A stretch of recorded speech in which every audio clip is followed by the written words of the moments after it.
அனைவருக்கும் வணக்கம். நாம் திருமூலநாயனார் பாடியருளிய திருமந்திரத்திலே 7ஆம் தந்திரத்திலே அமைந்த இணையற்ற ஞானப்பாடல்களை பார்த்து கொண்டிருக்கிறோம். சித்தர்கள் கடுந்தவம் இயற்றி எம்பெருமான் ஈசனை தரிசித்தார்கள்.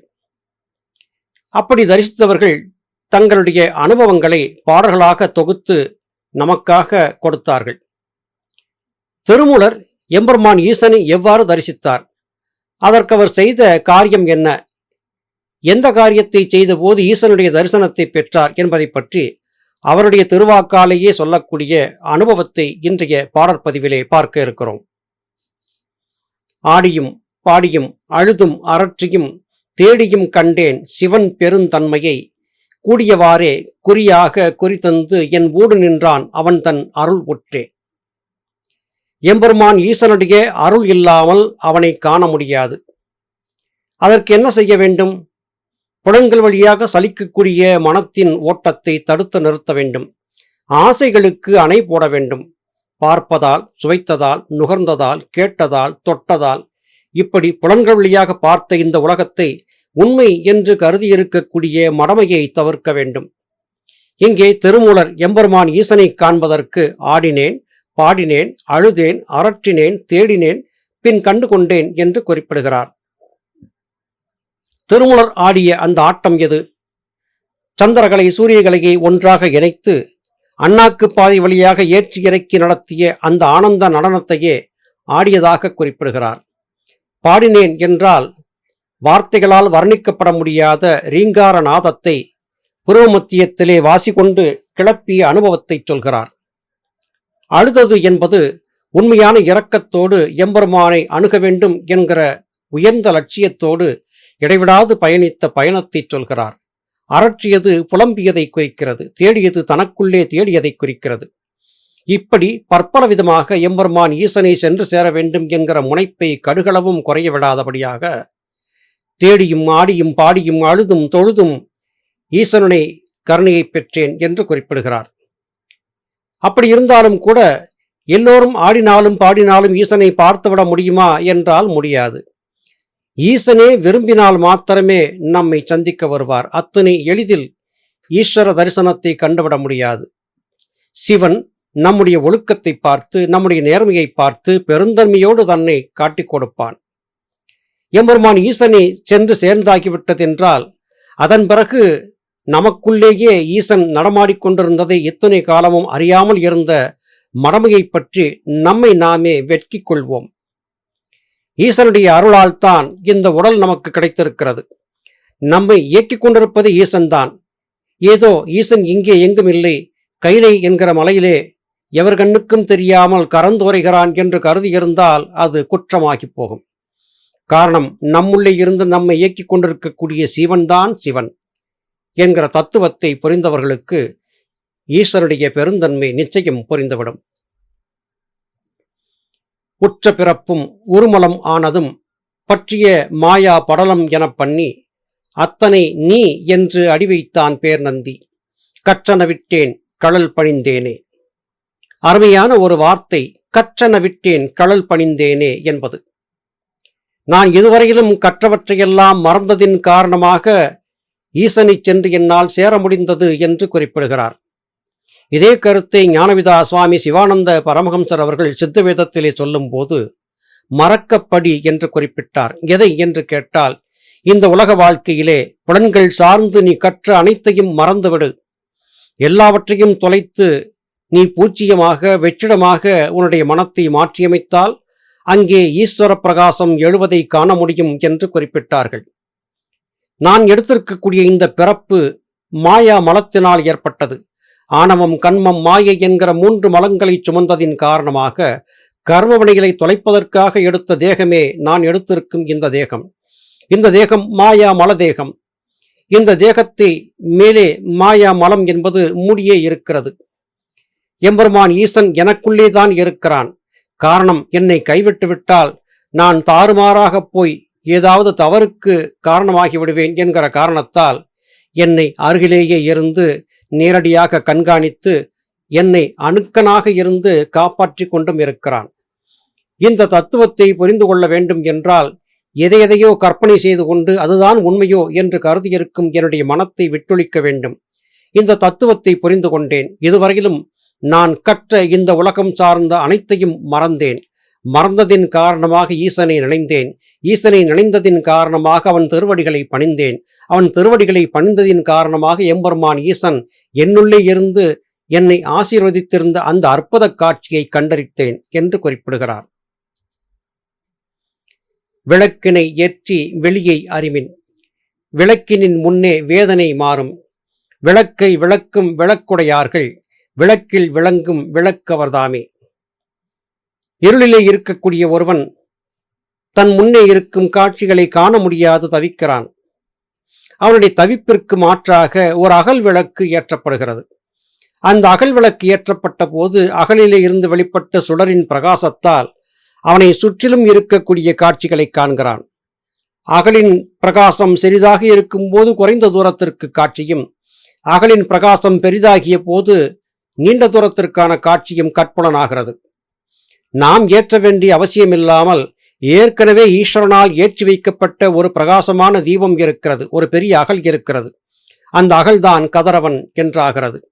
கதிரவன் ஆகாய வெளியிலே கிரணங்களை வீசிய போது அண்டமெல்லாம் பிரகாசமாக ஜொலித்தது. இதுவரையிலும் கண்களுக்கு தெரியாமல் மறைந்திருந்த அனைத்து காட்சிகளும் தெளிவாக தெரிய ஆரம்பித்தன. ஞானபிதா சுவாமி சிவானந்த பரமஹம்சர் அவர்கள், நாம் இப்போது இருளில் இருக்கிறோம். நமக்குள்ளே சூரியன் இப்போது உதிக்காமல் இருக்கிறது. சூரியன் உதித்துவிட்டால் அதன் பின்பு அது மறைவதில்லை. அந்த சூரியன் ஞான சூரியன்.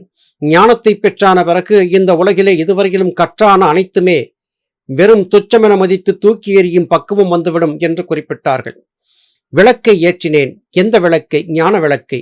ஞான விளக்கை ஏற்ற வேண்டுமா? நெருப்பை மூட்ட வேண்டுமா? நெருப்பை மூட்ட வேண்டும் என்றால் என்ன செய்ய வேண்டும்?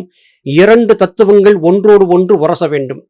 நாம் வீடுகளிலே வைத்திருக்கக்கூடிய தீப்பெட்டியிலே இருக்கும் தீக்குச்சியை எடுத்து தீப்பெட்டியின் பக்க பலகையிலே தடவி இருக்கக்கூடிய மருந்தோடு உரசும் போது தீ பற்றுகிறது. அப்படியென்றால் தீக்குச்சி, அதை உரசுவதற்கான மருந்து பட்டை ஆகிய 2ம் தேவையாக இருக்கிறது. உரசப்படும் போதுதான் நெருப்பு அங்கே உருவாகிறது. அல்ல, மின்சாரத்திலே கொளுத்தலாம் என்றால் அங்கேயும் 2 தேவைப்படுகிறது. ஆங்கிலத்திலே சொல்வதென்றால் ஃபேஸ் மற்றும் நியூட்ரல் என்று குறிப்பிடுவோம். நேர்மின், எதிர்மின், இந்த 2 ஆற்றல்கள் ஒன்றோடு ஒன்று மோதும் போது நெருப்பு ஏற்படுகிறது. எது எப்படியாக இருந்தாலும் விளக்கேற்ற வேண்டும் என்றால் அங்கே 2 உரசியாக வேண்டும். அந்த 2 என்பது எது? சந்திரகலை, சூரியகலை. இந்த 2ஐயும் எங்கே உரச வேண்டும்? புருவ மத்தியத்திலே உரச வேண்டும். அப்படி உரசும் போது விளக்கை ஏற்ற முடியும். அந்த விளக்கை ஏற்றிய போதுதான் தலைக்குள்ளே இருக்கும் ஆகாயமும் ஆகாயத்தின் நடுவாம்பாகத்திலே இருக்கக்கூடிய ஈசனுடைய திருக்கையிலையும் கையிலையிலே ஈசனின் தரிசனத்தையும் காண முடியும். இந்த விளக்கை ஏற்றியான பிறகு இதுவரையிலும் நாம் சுமந்து வந்திருந்த கர்மவனைகள் என்கிற வேதனைகளெல்லாம் அற்றுப்போகும். உண்மையான ஆனந்தம் நம் உள்ளே கிளர்ந்து எழும். இந்த விளக்கை விளக்கக்கூடிய ஆற்றல் யாருக்கு இருக்கிறது? சத்திய குருமார்களுக்கு மாத்திரமே இருக்கிறது. உத்தம சத்குருமார்கள் மாத்திரமே விளக்கை ஏற்றும் வித்தையை காட்டி கொடுப்பார்கள்.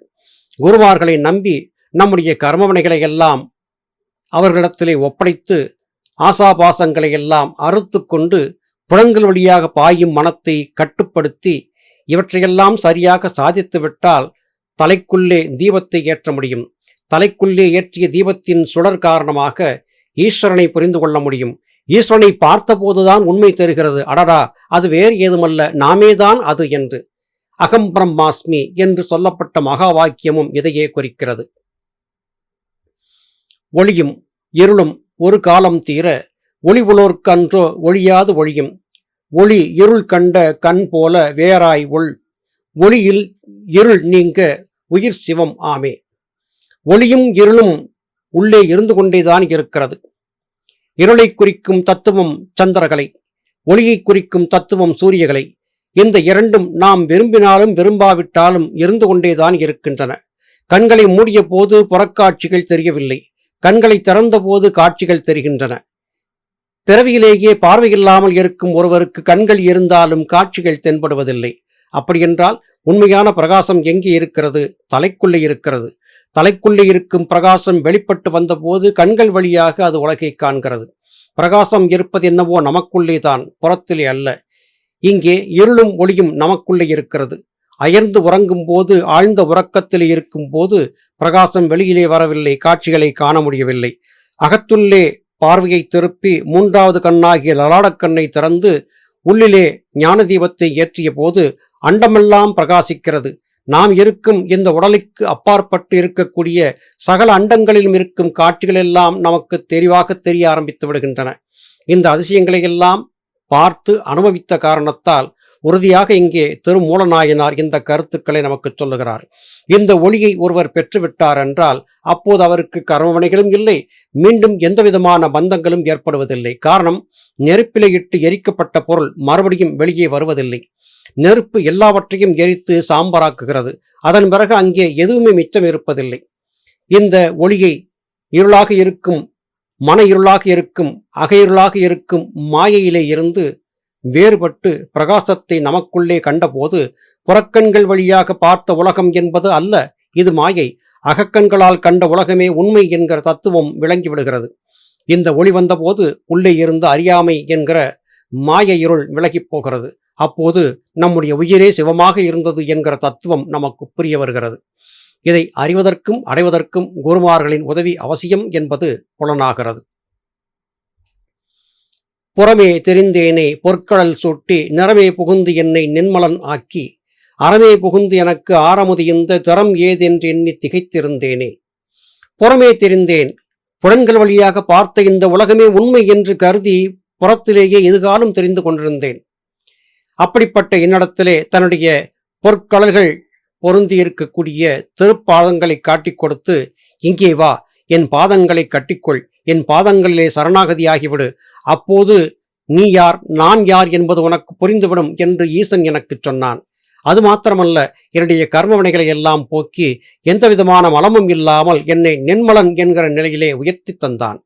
அது மாத்திரமா, என்னுள்ளே அறம், பொருள், இன்பம் என்று சொல்லக்கூடிய அனைத்தையும் புரியப்படுத்தி இதுவரையிலும் எவரும் அருந்தியிருக்காத அற்புதமான அந்த அமுதத்தை அருந்தத் தந்து, உன்னுடைய நிழல் வேறு ஏதுமல்ல, நீயே என்று எனக்கு புரிய வைத்து, நான் இதுவரையிலும் உணர்ந்தராத ஆனந்தமயமான ஈஸ்வர காட்சியை காணச் செய்து நான் திகைத்திருக்கும்படியாக எனக்கு திகட்ட திகட்ட அருளமுதத்தை எம்பெருமான் ஈசன் எடுத்து எடுத்து புகட்டினான். எம்பெருமான் ஈசனுடைய இந்த கருணையை, இந்த அன்பை என்னால் வியக்காமல் பாராட்டாமல் இருக்க முடியாது.